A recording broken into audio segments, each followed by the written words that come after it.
Hello, in this Bluebook video, we'll be discussing the general organization of the various parts of the Bluebook. I'll be using the online version of the Bluebook to do this video, but just understand that if you have a physical copy of the Bluebook, it follows the online version as well. The Bluebook is organized into three basic parts. The first part are the blue pages, in the middle is the white pages, and at the end is what are called tables. And we'll be going through each of those piece by piece. In addition, if you have the book, there is a quick reference guide at the beginning and at the end on the flaps of the book that you may have access to. Okay, let's take a look at each individual part of the Bluebook, beginning with the blue pages. The blue pages are generally designed to conform citations in documents that are going to be filed with the court. These can be briefs, motions, things of that nature. It's not meant for publication. The primary difference between the white pages and the blue pages is the white pages are meant for formal publication, like law reviews or treatises or books that are actually going to be published by a printer, whereas the blue pages are how we cite when we're citing to a court. Another good point about the blue pages, is that citations tend to be shorter and more concise, whereas and more informal, if you want to think of it that way. I dislike using the word informal because it's not technically correct, but it's designed to save space in a pleading where you may not have a lot of space. The white pages are the predominantly formal, if you want to think of it that way, the formal, longer, complete citations that are designed for formal publication. One of the things you'll notice when you look at the white pages, and I'm just going to jump over here to the white pages now, is that the first few rules, they call them rules. The Bluebook is organized by rules. Each of these rules, you think of these as chapters, they're actually rules, are in the beginning more about global rules. So Rule 4 is short citation forms, and Rule 6 is abbreviations. In other words, the early rules don't apply to a specific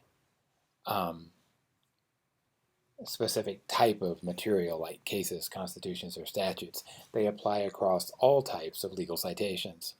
And this is important to keep in mind because it's how the Bluebook is organized. It is organized from the most global to the most specific, and we'll see that in more detail when we look at tables in a moment. So when you're looking at quotations and you're looking at abbreviations, Rule 5 and Rule 6, what you're looking at are rules that apply across all citations. Capitalization is the same way, titles of judges. And then at Rule 10, you start to pick up on specific types of legal material. So Rule 10 is cases, and that's all about citing cases. Rule 11 is constitutions. It's all about citing constitutions. Rule 12 is statutes, and we can just keep doing this all day. As you get deeper into the book, Rules 14, 15, 16, 17, you're looking at very specific types of materials. Administrative and executive materials are a type of materials, but they tend to be more narrow than cases. Periodical materials in Rule 16 are everything that encompasses things like magazines, newspapers, law reviews, journals, things like that. Again, Rule 18 is the internet, it's electronic media, and so on. Stuff that you find online. Rule 20 and 21 deal with foreign and international materials. So the Bluebook covers a wide range of different types of materials. And the more formal citations are in the white pages. Now, if you're trying to cite something for a brief and you can't find the citation in the blue pages. The Blue Book has a rule on this. You actually are supposed to go to the white pages. So the Blue Book, the blue pages at the beginning of the Blue Book cover, say blue anymore in a sentence. The Blue Book, the blue pages at the beginning of the Blue Book generally govern common materials like statutes, constitutions, things like that. For specific types of materials that may not be commonly used in briefs, you would have to go to the white pages and find the citation format for that. Before I end this video, I want to talk really quickly about tables, the last part of the Blue Book, because this is the most specific part of the Blue Book. And you'll see that Table 1, referred to as T1 in Blue Book jargon, is actually United States jurisdictions.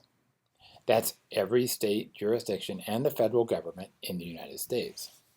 So these are the very specific ways. So if you were to go to the Blue Book and look at states, we'll just open up a state, in this case, jump down to Utah.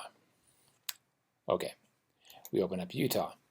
And what you're seeing on the screen now is Utah opening up. And it's telling you how to cite to specific Utah materials. Starting with cases, and then you go down to session laws and administrative and statutes. All of this, it's telling you specifically how to cite to Utah materials. This is the most specific form. Remember, starts general, global, and then goes to the most specific. Now here's the thing about this. These tables, these state tables, can contradict information that's in the more general part of the Blue Book, in the white pages. So a few years ago I was giving a presentation and someone came up and said, hey, your Utah citations don't conform to how Rule 12 statutes requires us to cite to statutes. And the answer is, I know, but if you go into the Utah tables at the end of the book, they do conform to that, and the Utah tables at the end of the book trump Rule 12, which is a general statutory rule. So the point here is, if I can say this in even more words, is that the tables at the end govern specific jurisdictions, and you should always refer to those to cite to the law of that jurisdiction. Okay. As you get deeper into the tables, you'll see that they have some just interesting, kind of fascinating material if you really love the Blue Book, including how to abbreviate case names, how to abbreviate court names, explanatory phrases, how to abbreviate geographic terms, which, by the way, is kind of tricky. Don't assume that the common geographic abbreviation is going to apply in Blue Book, because they don't. They actually don't. Blue Book does its own geographic terms, and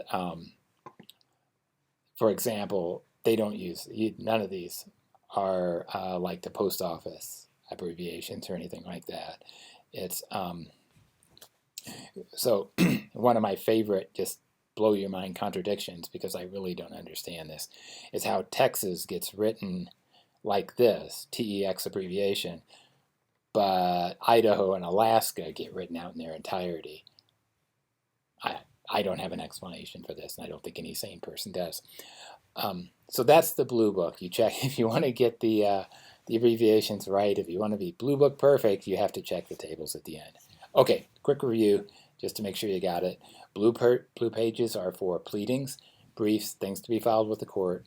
White pages are more for more formal publications. If you can't find what you want in the blue pages and you're writing a pleading, you're supposed to go to the white pages. And if you want to get really, really specific and you're citing to a state like Montana, Kentucky, New York, you should go to the table of U.S. jurisdictions and check that table to see how you cite to that state's very specific legal materials. All right, that's it for this video. It came in under less than 10 minutes.